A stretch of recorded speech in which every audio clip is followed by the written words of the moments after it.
ഓ, എന്താണ് വിശേഷങ്ങള്? രാവിലെയും കാപ്പിയുടെയൊക്കെ കഴിഞ്ഞാ? ഉച്ചക്കത്തേക്കുള്ള ചോറിന്റെ കറികളൊക്കെ വെക്കാൻ നോക്കിയോ?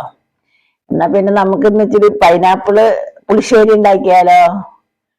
ഇതുണ്ട് പൈനാപ്പിള്. അപ്പൊ ഇതിനെ നമുക്ക് ഇനി അരിഞ്ഞ് നമുക്ക് കാണിച്ചു തരാം കേട്ടോ. അരിഞ്ഞിട്ട് വെക്കാൻ നേരം കാണിച്ചു തരാം. ഇപ്പൊ നമ്മുടെ പൈനാപ്പിൾ പുളിശ്ശേരിക്ക് വേണ്ടിയുള്ള പൈനാപ്പിള് അരിഞ്ഞു വെച്ചു കേട്ടോ. ഇനിയിപ്പോ ഇത് നമുക്കൊരു ചട്ടിയിലേക്ക് മാറ്റാം. കുറച്ച് ഉപ്പിട്ട് കൊടുക്കാം കേട്ടോ.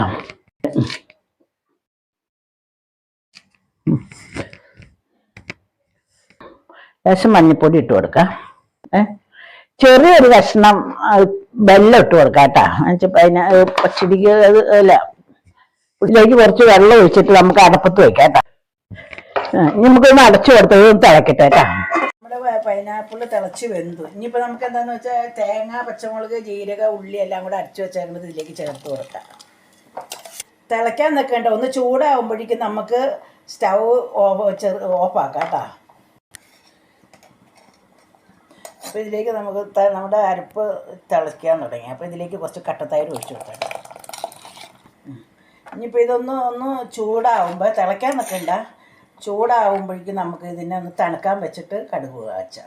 ഇനി നമുക്ക് ഇതിലേക്ക് കടുക് മൂപ്പിച്ച് കൊടുക്കാം. ഇതിലേക്ക് നമുക്ക് ഇച്ചിരി കടുക് കൊടുക്കാം. ചുവന്ന മുളക് എല്ലാം കൂടെ മൂപ്പിച്ച് നമ്മുടെ ഇൻഗ്രീഡിയൻസ് ഒക്കെ മൂത്ത്. അപ്പോൾ നമുക്കിതിലേക്കൊരു അല്പം മുളക് പൊടി ഇട്ട് കൊടുക്കാം. ലേശം ഉലുവാപ്പൊടി ഇട്ട് കൊടുക്കാം. സ്റ്റവ് ഓഫാക്കാം. നമുക്ക് ഇൻഗ്രീഡിയൻസ് ഒക്കെ ഇതിലേക്ക് ഒഴിച്ച് കൊടുക്കാം കേട്ടോ.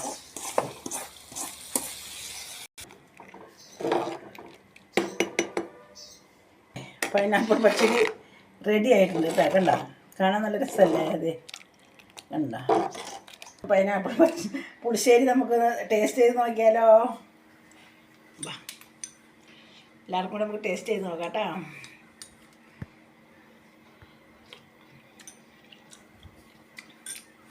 സൂപ്പർ.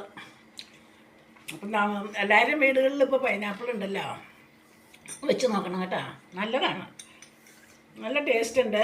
നമുക്കിത് 2-3 പ്രാവശ്യം ചോറിൻ്റെ കൂടെ കൂട്ടുകയൊക്കെ ചെയ്യാം കേട്ടോ. അപ്പം പിന്നെ എല്ലാവർക്കും ടാറ്റ. ലൈക്ക് ചെയ്യുക, കമൻറ്റ് ചെയ്യുക.